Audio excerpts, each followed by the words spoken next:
오늘 여러분과 야고보서 1장을 마무리하겠습니다.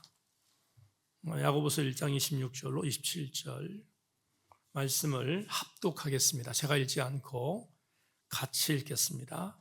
같이 읽습니다. 시작. 누구든지 스스로 경건하다 생각하며 자기 혀를 제갈 물리지 아니하고 자기 마음을 속이면 이 사람의 경건은 헛것이라. 하나님 아버지 앞에서 정결하고 더러움이 없는 경건은 곧 고아와 과부를 그 환난 중에 돌보고 또 자기를 지켜 세속에 물들지 아니하는 그것이니라. 아멘. 자리에 앉습니다. You raise me up, 날 세우사 찬양하고 말씀 나누겠습니다.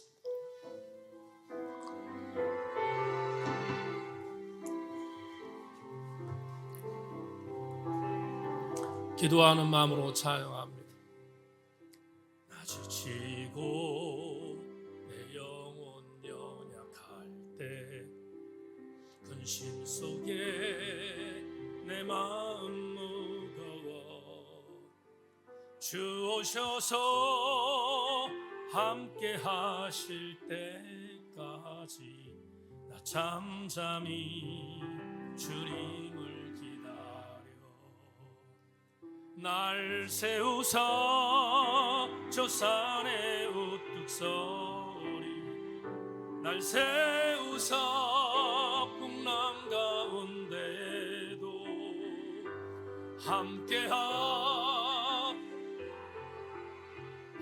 함께하네 날 세우사 모든 것 할 수 열망 없는 그런 삶은 없으리 끊임없이 고동치는 가슴 주 오셔서 경의로 날 채우고 영원한 삶 나에게 아멘 아멘 날 세우사 안에 우뚝 서리 날 세우사 풍랑 가운데도 함께 하심 나 강하게 하네 날 세우사 모든 것 할 수 날 세우사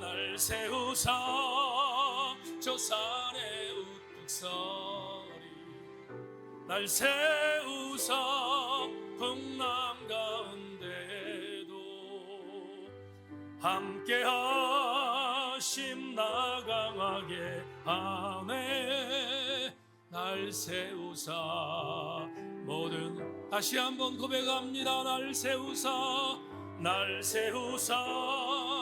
저 산에 우뚝 서리 날 세우사 풍랑 가운데에도 함께 날 강하게 하네 날 세우사 모든 것 할 수 있네. 오늘 여러분과 무엇이 경건인가 이런 제목 갖고 말씀의 은혜를 나누겠습니다. 은혜의 시간 되기를 소망합니다. 신학교를 졸업하고 20대 후반에 교육전사로 시작해서 사역을 시작하던 20대 전도사 시절 때 경건이 무엇인가 라는 정의를 나름대로 갖고 그렇구나 경건은 이런 것이구나 생각해서 달려갔던 20대 젊은 전도사 시절이 있었습니다.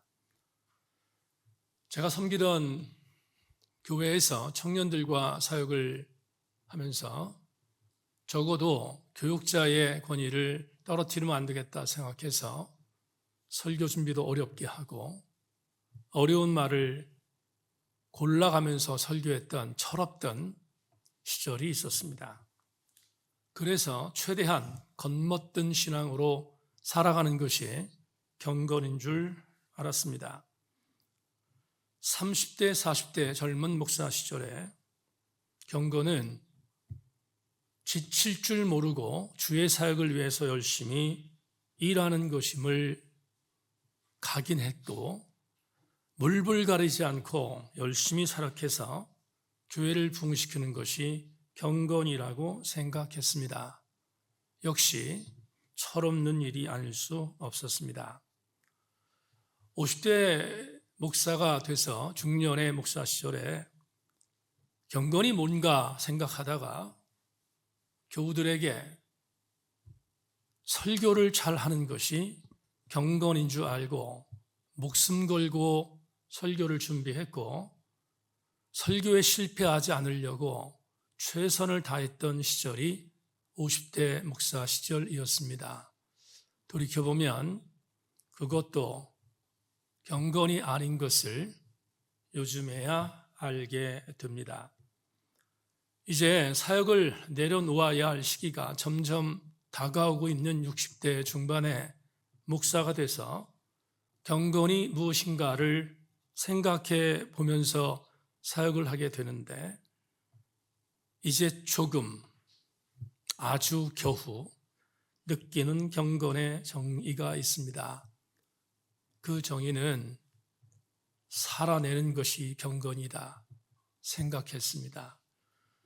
어떻게 살 것인가 말할 것도 없습니다. 주님이 우리에게 조명하시는 말씀대로 살아내는 것, 그게 경건이라고 생각하고 남은 사역 현장 안에서 그렇게 살아가려고 합니다.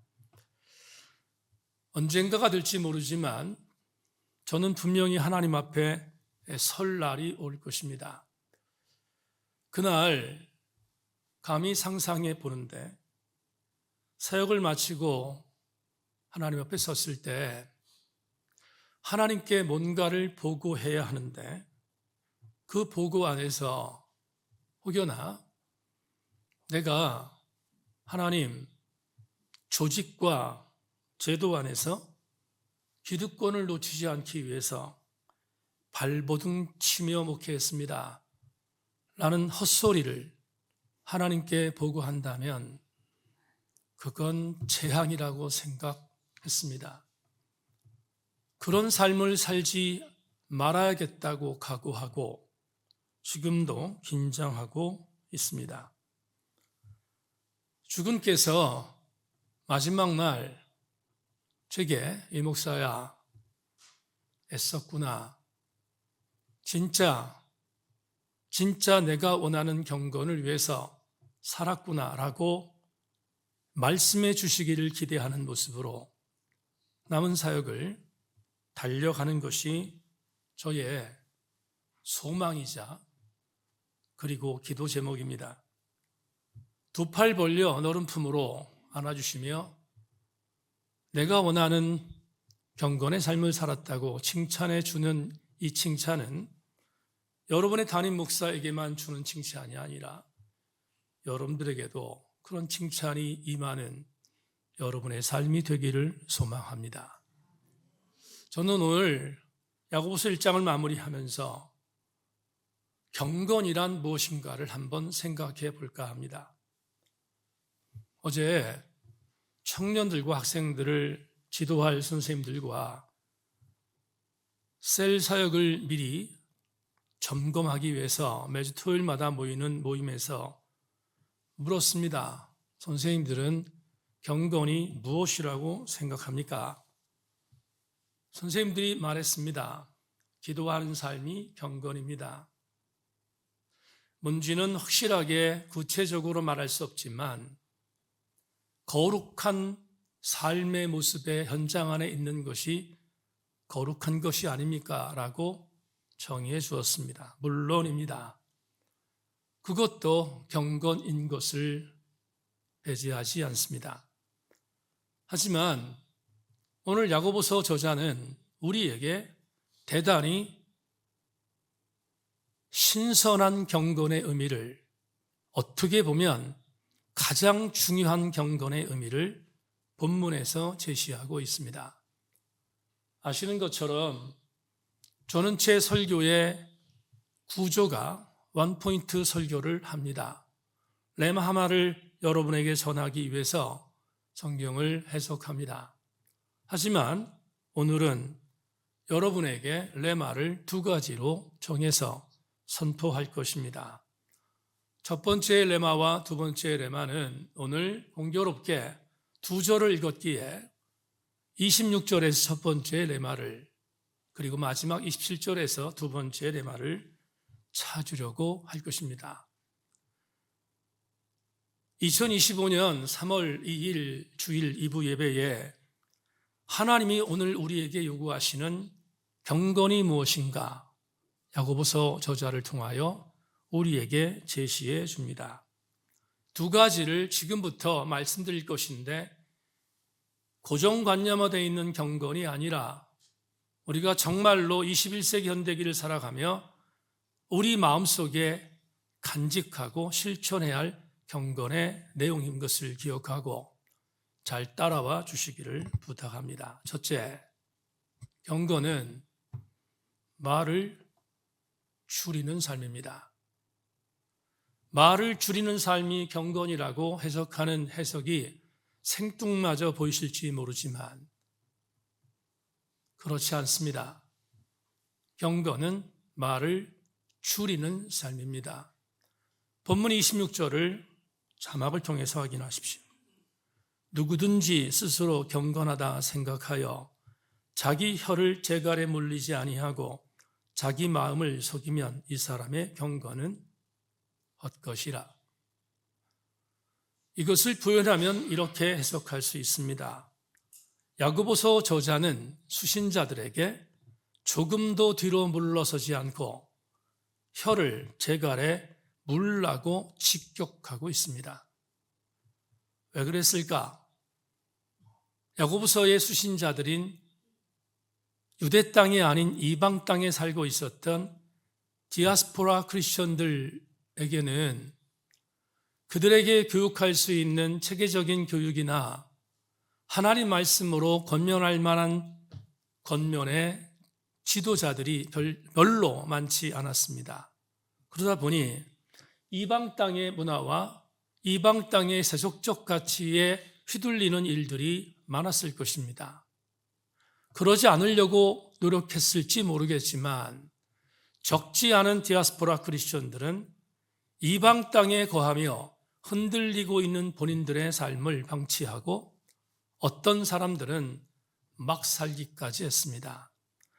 그런데 그런 삶에 대한 부분을 알고 있었던 야고보서 저자는 그중 디아스포라 공동체의 지체들이 막 사는 일 중에 하나는 막말을 내던지고 절제하지 못하는 언어를 사용하고 그런 삶을 살아가는 부분들을 안타깝게 여겼던 저자는 오늘 본문에서 혀를 재갈에 물리지 않는 삶은 헛것이다 라고 말하며 말을 줄일 것을 경고하고 있습니다. 하지만 더 서글픈 현실이 있었습니다. 그 현실은 야고보서 저자가 수신자에게 오늘 26절을 전할 수밖에 없었던 시대적 배경 가운데서 아주 중요한 원인이 있음을 김학철 교수가 제시합니다. 본문에서 야고보는 특별히 혀와 관련된 경고를 한다. 이로 보아 이 경고는 1차적으로 혀, 곧 말과 관련하여 공동체 내에서 영향력을 행사하던 사람들의 위선을 향해 있는 것 같다. 이른바 지도자라고 불리는 사람일수록 위선과 자기 기만에 빠질 위험이 크다. 아마도 주 60년여간에 디아스포라 크리스천 공동체를 이끌고 있었던 지도자 중에 삶이 아니라 입으로 가르치는 자들이 있었음을 경고하고 있는 메시지입니다. 디아스포라 공동체에 있는 지도자 중에 말로 한몫하는 지도자들, 그리고 그 말에 현혹되어 따라가는 여러 디아스포라 공동체의 지체들을 향하여 조금도 주저하지 않고 야고보서 저자는 이렇게 말합니다. 여러분의 혀를 재갈에 물려라. 말을 줄이라는 것입니다. 마태복음 27장을 보면 우리에게 대단히 중요한 예수님의 행적을 하나 기록하고 있습니다. 마태복음 27장 11절 14절 말씀을 주목해 주십시오. 예수께서 총독 앞에 섰음에 총독이 물어 이르되 내가 유대인의 왕이냐? 예수께서 대답하시되 내 말이 옳도다 하시고 대제사장들과 장로들에게 고발을 당하되 아무 대답도 아니하시는지라. 이에 빌라도가 이르되 그들이 너를 쳐서 얼마나 많은 것으로 증언하는지 듣지 못하느냐 하되 한마디도 대답하지 아니하시니 총독이 크게 놀라워하더라.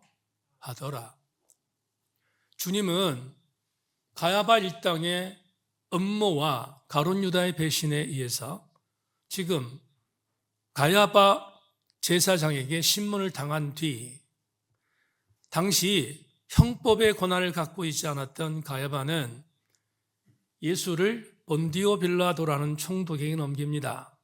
죽여달라는 청을 하기 위해서였습니다. 본디오 빌라도 총독의 사설 관저에 끌려왔던 예수께서 본디오 빌라도에게 신문을 당합니다. 그러나 본디오 빌라도는 이 예수가 죄가 없다는 것을 알았기에 살리고 싶었습니다. 본디오 빌라도는 자기 앞에 있는 예수에게 살리고 싶은 마음에 너를 변호하라고 강조합니다.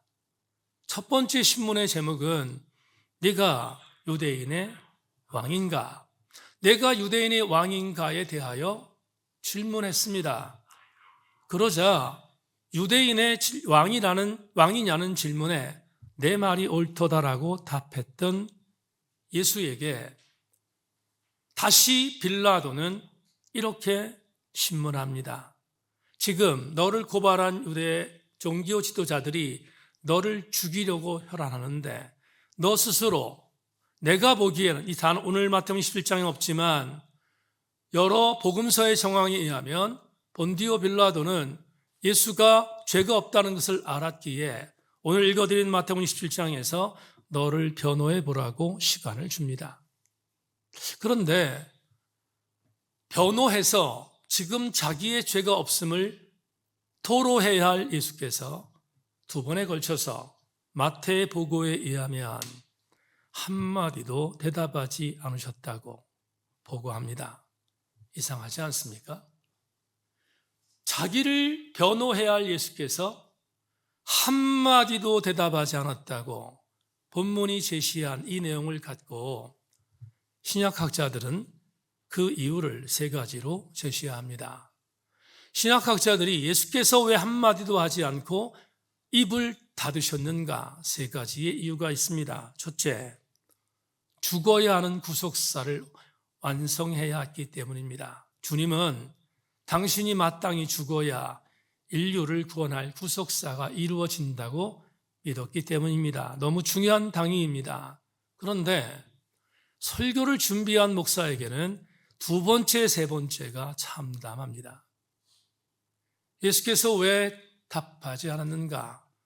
두 번째, 고발한 자들은 예수께서 무슨 말을 해도 들을 기가 없었음을 아셨기 때문입니다. 아무리 귀한 말을 전해도 들을 기가 없는 저들에게 입을 닫은 것입니다. 세 번째는 더 참담합니다. 저들이 질문한 내용에 대하여 답변할 가치가 없었음을 신약학자들은 제시합니다. 저는 신약학자들이 제시한 예수의 침묵의 이유에 대하여 동의합니다. 우리나라의 최고의 소설가라고 평가받는 김은 작가가 몇 년 전에 흔하지 않은 산문을 썼습니다. 그 산문 속에 70이 넘은 김은 작가가 자기의 인생을 반추하며 쓴 글은 제게 적지 않은 울림으로 다가와 설교 노트에 담아 놓았습니다. 김은은 이렇게 토로했습니다. 나는 말하기보다는 듣는 자가 되고 읽는 자가 아니라 들여다보는 자가 되려 한다. 나는 글자보다 사람과 사물을 들여다보고 가까운 것들을 가까이 하려 한다. 시간이 얼마 남지 않아야 보던 것이 겨우 보인다. 김은 작가의 말에 열광한 이유는 저는 부사 한 단어 때문이었습니다. 70이 넘어서 인생을 반추하는 김은 작가가 젊은 날 쓰었던 남한산성, 가래노래 등등의 엄청난 소설들을 통하여 많은 독자들에게 감동을 주었는데 70세가 넘어 인생을 정리한 마지막 황혼에 들어선 김은 작가는 이렇게 표현했습니다. 이제 나는 말하는 것보다 듣는 것에 집중하고 누군가를 가르치는 것보다 그 사람 안에 있는 속에 있는 내용을 들여다보는 일을 최선을 다할 것이다. 그리고 이렇게 고백합니다. 이제야 겨우 보인다. 60 중반에 들어선 이 목사도 20대 겉멋들었던 상황, 30, 40대 물불 가리지 않았던 열심, 50대 설교를 통하여 성도를 휘어잡으려고 했던 것, 이제는 접었습니다. 그리고 은퇴라는 단어가 점점 다가오는 시기에 우리 교우들과 함께 사역의 현장 안에서 해야 할 일들을 반추하다 겨우라는 단어에 큰 울림이 왔습니다. 저는 말씀을 묵상할 때마다 어지럽습니다. 성서 일과를 묵상할 때마다 어지럽습니다. 왜냐하면 거의 40년 동안 현장에서 성경을 연구하고 묵상하고 가르쳤는데 성경을 묵상할 때마다 하나님의 신비와 은혜를 겨우 발견하고 있기 때문입니다. 지난 2월 27일 날 제게 주어진 성서 일과를 새벽에 묵상하고 그날 받았던 은혜를 제 묵상 일기에 썼고 우리 교회 홈페이지에 올려놨습니다. 오늘부터 담임 목사셀은 이재철 목사의 새신자반, 성숙자반, 사명자반 시리즈를 마치고 김기성 목사의 역작인 오래된 세기를 교재로 공부한다. 첫 번째 텍스트에 이런 글이 있다. 인간은 위대하다. 그러나 위험하다. 얼마나 명료한 인간이인가. 나 또한 김 목사의 인간 정의에 오롯이 동의한다. 목회자로 서서 지난한 세월을 달렸다. 목회자로 서서 내 사역의 임기 중에 전장을 섬기며 가장 힘들었던 건 대단히 아이러니하게도 사람이었다. 사람처럼 난해한 동물은 없다. 그래서 고대 그리스 극작가 소포클레스가 그의 걸작 안티고네에서 이렇게 말했나 보다. 이상한 존재는 많지만 사람보다 더 이상한 존재는 존재하지 않는다. 하나님은 그 이상한 존재를 창조하신 분이다. 그러니 인간을 얼마나 잘 아실까? 재론의 여지가 없는 명제다. 야훼께서는 이상한 존재 그룹인 이스라엘 공동체에게 약속의 땅에 들어갈 수 있도록 할 거라고 말하며 아주 의미 있는 어록을 남기셨다. 네가 가서 그 땅을 차지함은 네 공의로 말미암음도 아니요 내 마음이 정직함으로 말미암음도 아니요 이 민족들이 악함으로 말미암아 내 하나님 여호와께서 그들을 내 앞에서 쫓아내심이라. 여호와께서 이같이 하심은 내 조상 아브라함과 이삭과 야곱에게 하신 맹세를 이루려 하심이니라. 오늘 성서일과 신명기 9장 5절이라. 하나님은 이상한 이스라엘 공동체를 경계하셨다. 그들이 얼마나 교만하며 이상한 존재인지를 아셨다. 그러기에 그들에게 당신의 사역을 맡기면서도 네 힘이나 네 방법이나 내 지식을 내가 믿는다고 하지 않으셨다. 다만 내가 스스로 이를 해서 네게 준다고 하신 오늘 성서 일과를 묵상하다가 복잡한 감정에 빠진다. 하나님이 나도 믿지 못하실 것이 분명하다. 그런데 기분 나쁘지 않다. 하나님께 감사하다. 나같이 이상한 존재를 믿지 않으시는 건 당연하다. 그럼에도 하나님이 직접 일을 행하고 그것을 지어 성취하는 하나님께서 나에게 끈을 끊지 않고 당신의 일을 행하신다는 것이 얼마나 큰 감사의 조건인지 모른다. 하나님은 신실하신 분이다. 그러기에 하나님이 만들어 가시는 일에 나는 감사만 올린다. 그게 이상한 나가 할 수 있는 유일한 보답이요 반응이다. 돌이켜보면 나같이 이상한 존재가 또 있습니까? 어제 청년학생 선생님들하고 물었습니다. 여러분은 여러분을 믿습니까? 1인칭 객관화 시킵시다. 나는 나를 믿을 수 있습니까? 불교적 영성으로 보면 나를 존중하라고 말하지만 기독교적인 영성은 나를 믿지 못한다는 것이 기독교 영성입니다. 나는 나를 자신하지 못합니다. 그러기에 내가 나를 자신하지 못하는데 어떻게 나에 대하여 확신할 수 있습니까?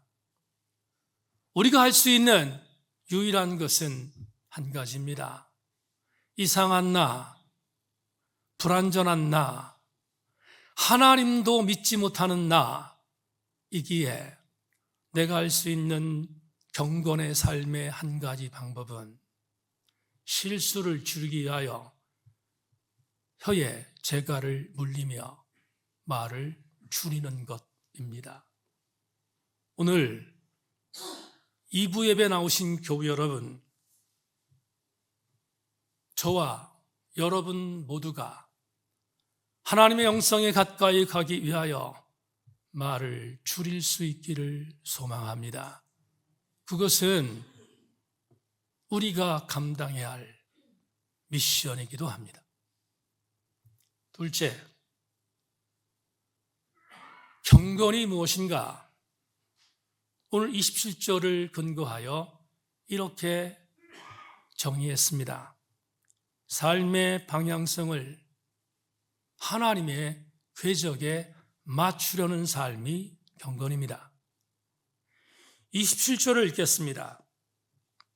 하나님 아버지 앞에서 정결하고 더러움이 없는 경건은 곧 고아와 과부를 그 환난 중에 돌보고 또 자기를 지켜 세속에 물들지 아니하는 그것이니라. 설교 준비하다 충격이었습니다. 아니, 충격이었지만 사실이었습니다. 경건이라는 삶을 살다 보면 외형적으로 생각하는 일들이 너무 많습니다. 옷을 어떻게 입고 목소리를 어떻게 내며 어떤 모습으로 모양 있는 경건 생활할 것인가에 대하여 생각하는 것이 우리 그리스도인들의 패착입니다. 그런데 27절에서 경건을 야고보서 저자인 야고보는 분명하게 정의합니다. 경건한 것은 버려져 있는 고아와 과부를 돌보며 내 자신을 지켜 세속에 물들지 않는 것, 그게 경건이라고 우리에게 경성시키고 있지 않습니까? 가만히 생각해 보면 이런 생각이 듭니다. 환난을 당하는 고아와 과부를 돌보는 삶. 그래서 나를 지켜 세속에 물들지 않는 삶을 어떻게 살 수 있을까? 그건 말할 것도 없이 코람데오의 신앙 안에서 살 때 가능합니다. 하나님 앞에서, 하나님 면전 앞에 사는 자가 어떻게 버려진 고아와 과부를 돌보지 않을 것이며 자기를 지키지 않겠습니까? 이런 차원에서 고아와 과부를 돌본다는 것은 대단히 중요한 경건의 이유이기도 합니다. 저는 개인적으로 구약 성경에 대하여 관심이 큽니다. 구약 성경 여러 개의 책들 중에서 예언서는 제가 목회하는 데 있어서 중요한 제 목회의 기초를 주는 텍스트이기도 합니다. 수많은 흉예언자가 있습니다. 잘 기억하십시오. 길 예언자가 아니라, 사탕발림하는 예언자가 아니라 힘들어도 지난해도 하나님 말씀을 고지곳대로 전하는 흉예언자들을 구약 성경은 진짜 예언자라고 정의합니다. 그 진짜 예언자들 거의 대부분 빼놓지 않고 거의 대부분 그들이 전했던 메시지는 일맥상통합니다. 3명의 예언자를 소개합니다. 첫째, 예언자 미가. 사람아, 주께 선한 것이 무엇임을 내게 보이셨나니 여호와께서 내게 구하시는 것은 오직 정의를 행하며 인자를 사랑하며 겸손하게 내 하나님과 함께 행하는 것이 아니냐. 예언자 예레미야, 너희가 만일 길과 행위를 참으로 바르게 하여 이웃들 사이에 정의를 행하며 이방인과 고아와 과부를 납치하지 아니하며 무죄한 저의 피를 이곳에 흘리지 아니하며 다른 신들 뒤를 따라 화를 자초하지 아니하면 내가 너희를 이곳에 살게 하리니 곧 너희 조상에게 영원 무궁토록 준 땅이니라. 예언자 아모스를 마지막으로 보겠습니다. 내가 너희 절기들을 미워하여 멸시하며 너희 성회들을 기뻐하지 아니하나니 너희가 내게 번제나 소제를 치를지라도 내가 받지 아니할 것이요 너희 살찜 희생의 화목제도 내가 돌아보지 아니하리라. 내 노랫소리를 내 앞에서 그칠지어다. 내 비파 소리도 내가 듣지 아니하리니 오직 정의를 물같이 공의를 마르지 않는 강같이 흐르게 할지어다. 예언자 중 단 한 명의 예배 없이 흉예언자들은 고아와 과부와 객을 돌보라고 선포합니다. 진수성찬 차려놓고 내게 제사하지 말고 고아와 과부와 객들과 이방인들을 돌보라고 선포하고 있는 이 메시지를 종합하면 이런 은혜가 임합니다. 하나님께서 제정해 주신 그리스도인들의 삶의 궤적이 있습니다. 고아와 과부와 객들과 이방인들을 돌보는 것은 단순히 어려운 이웃들을 돌보라는 의미를 뛰어넘어 네가 하나님 백성으로 살면서 하나님 백성으로서 살아갈 방향성을 내 방향성의 궤적에 맞추라는 명령 아닙니까? 이 명령을 순종하지 아니하면 우리는 헛경건한 삶을 사는 것임을 경고하고 있습니다. 사도 바울은 사랑했던 양아들 디모데에게 에베소 교회를 맡기며 이렇게 자문합니다.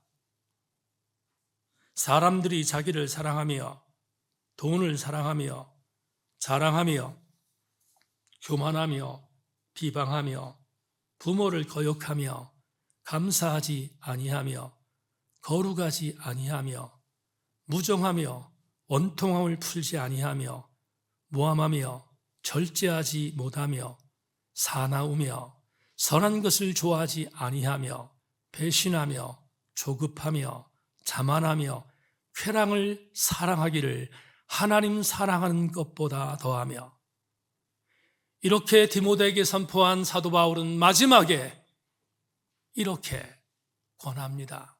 이런 경건의 모양은 있지만 경건의 능력을 부여하는 모든 자들에게서 돌아서라.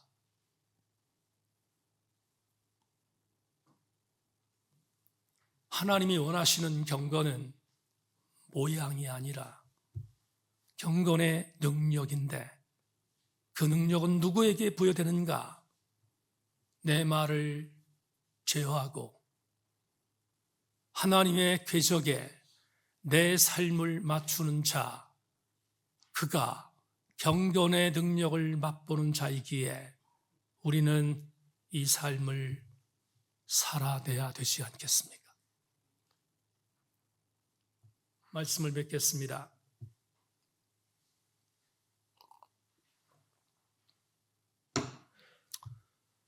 (1986년) 미션이라는 영화를 관람한 적이 있습니다. 신학교 졸업반 때 이 영화를 관람하다가 받은 감동과 충격은 이루 말할 수가 없습니다. 스페인 캐톨릭 성도들 중에 많은 사람들이 남미에 있는 선교지에 선교사를 파송하자고 말합니다. 그러자 스페인 가톨릭 당국에서 선교사를 파송합니다. 그리고 미개인 야만인으로 취급되던 파라과이 이가스 폭포 안에 있는 원주민촌에 살해입을 느끼던 신부가 들어가서 극적으로 음악으로 하나를 만들고 그곳에 지상낙원과 같은 캐톨릭 교회를 만드는데 승리합니다. 엘라 판타지아라는 아주 유명한 곡을 여러분 아시지 않습니까? 이 곡이 그 미션에 삽입되어 있습니다. 놀라운 하나님 나라의 유토피아를 만든 과라니 부족, 그들이 살고 있는 그 땅은 이 땅에 존재하는 천국 같은 존재로 변화되었습니다. 문제는 그때가 스페인과 포르투갈이라는 두 나라가 서로 남비 지역에 식민지를 개척하고 치열하게 싸우던 어간, 우리가 이렇게 싸울 것이 아니라 선을 긋자. 선을 그어서 한쪽은 우리가, 한쪽은 너희가 차지하자. 마드리드 조약을 체결했습니다. 그런데 책상에서 선을 걷던 스페인과 포르투갈의 그 마드리드 조약은 당사자가 된 남미의 원주민들에게는 비극의 씨앗이 되었습니다. 원래 스페인의 점령 지역이었고 스페인은 대단히 온건한 가톨릭 교회가 그곳을 지배하고 있었기에 말씀드린 것처럼 그것은 아름다운 지상낙원을 만들 수 있었습니다. 하지만 마드리드 조약을 인하여 선이 그어졌고 스페인의 영역이었던 그 땅이 무신론자 왕이 지배하던 포르투갈로 넘어갑니다. 그리고 포르투갈 왕은 스페인에서 만든 그 천상낙원과 같은 과라니족의 캐톨릭 교회를 폐쇄하라고 압박합니다. 스페인의 추기경이 파송되어 있는 본인들의 교구에 있는 예수의 신부들을 보호하고 그리고 물리적인 중독을 피하도록 만들기 위해서 추기경이 설득합니다. 교회를 폐쇄하고 이것을 포르투갈로 넘기라는 것입니다. 그러자 포르투갈로 넘기라는 이 명령에 교회를 세웠던 신부와 그리고 교회를 세우는 데 도왔던 수사들이 반대합니다. 그럴 수 없다는 것입니다. 주기경은 염려스러웠습니다. 왜냐하면 거절하면 죽음만 있기 때문입니다. 설득했지만 설득이 통하지 않았습니다. 드디어 포르투갈로 넘어간 그 땅은 포르투갈의 군사들에 의하여 짓밟히기 시작합니다. 포르투갈 군사들은 대포와 총을 갖고 그쪽을 진압합니다. 이 기가 막혔던 참극 속에 그 교회를 세웠던 가브리엘 신부와 그를 통하여 번화됐던 수사 멘도사가 서로 뜻을 합치지 못합니다. 멘도사는 다혈질적인 사람이었습니다. 지금 신부가 되기 위하여 수사의 길을 걷고 있지만 물리적인 폭력에 의해서 짓밟힘을 당하는 것을 용서할 수 없다고 생각했던 그는 따르는 사람들과 더불어 총과 대포에 맞서기 위하여 칼과 창을 들었습니다. 폭력은 폭력으로 맞서야 한다는 것입니다. 하지만 가브리엘 신부는 그의 의견에 동의하지 않습니다. 그리고 멘도사 수사가 칼과 창을 갖고 물리적인 폭력에 맞서겠다고 말하는 그때 미션이라는 영화에서 제가 정말로 잊을 수 없는 감동의 대사를 멘도사에게 전합니다. 멘도사에게 가브리엘 신부가 이렇게 말합니다. 심히 정의라면 그곳엔 사랑이 설 자리가 없다. 심히 정의라면 사랑이 무엇인가? 신학교 졸업반에 있었던 저는 그 대사를 지금까지 품고 있습니다. 여우들이여, 경건이 무엇입니까? 경건은 힘이 아닙니다. 경건은 사랑입니다. 경건이 힘으로 포장되면 사랑의 자리가 없어집니다. 찰스 킴블이라는 종교학자는 우리 신앙이 피리어드가 아니라 콤마임을 밝힙니다. 그는 이렇게 갈파합니다. 진리를 찾는 것보다 진리를 아는 편이 훨씬 더 쉽다. 그러나 신앙생활은 여행과 같으며 그 과정에서 우리는 교훈을 얻고 과거에 배운 것을 버리고 변화를 겪으며 성장한다. 종교적 진리는 대단히 어려운 문제라서 절대적인 진리를 알고 있다는 주장으로 쉽게 정리되지 않는다. 종교적 진리의 탐구는 멈추지 않고 항상 계속되는 과정이다. 사랑하는 여러분, 피리어드를 찍지 마십시다. 우리 신앙은 지속되는 것이고 이어지는 것이기에 피리어드가 아니라 콤마입니다.